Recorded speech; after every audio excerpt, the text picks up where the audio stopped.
Monsieur Schaffhauser. 2 minutes et 3 minutes. Je n'aurai pas besoin de 3 minutes.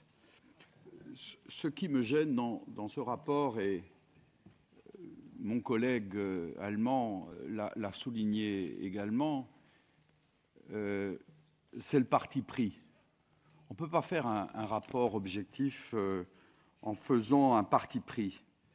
Avec Anna Fotyga, on a toujours un parti pris complètement anti-russe.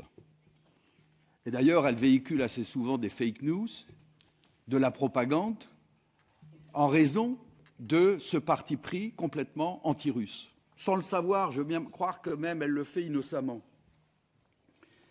Donc, si on veut faire un rapport objectif, qu'on parle des interventions extérieures, qu'on parle des interventions de la CIA, dont d'ailleurs beaucoup de responsables ont raconté dans leurs livres et dans leurs mémoires comment la CIA est intervenue pour faire des coups d'État et pour organiser démocratiquement les élections, qu'on parle évidemment de ce que la Russie fait, mais comme cela a été très bien souligné, mais aussi de la Chine, ou même de la Corée, ou le Japon même, et qu'on parle également de nos interventions en Union européenne, parce qu'il y a beaucoup de nos manières de faire également. Pour nous, dans l'Union européenne, nous faisons également pression sur l'opposition, ou soutenons l'opposition, ou nous mettons des conditionnalités, nous mettons du chantage, tout ceci pour intervenir par le soft power dans une démocratie ouverte.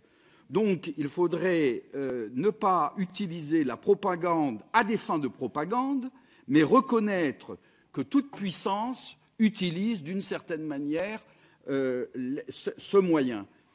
Et maintenant, la question se poserait, est-ce que l'Europe doit rentrer également dans ce jeu-là? Est-ce que l'Europe doit être dans la propagande d'une force? Ou est-ce que l'Europe n'aurait pas à être justement comme avantage d'être dans un monde multipolaire, la puissance d'équilibre et de paix? C'est ce que je crois, c'est tout mon engagement européen de l'Europe des nations, de trouver une Europe qui soit une puissance d'équilibre et de paix, et non pas une Europe qui soit dans un camp, contre un autre.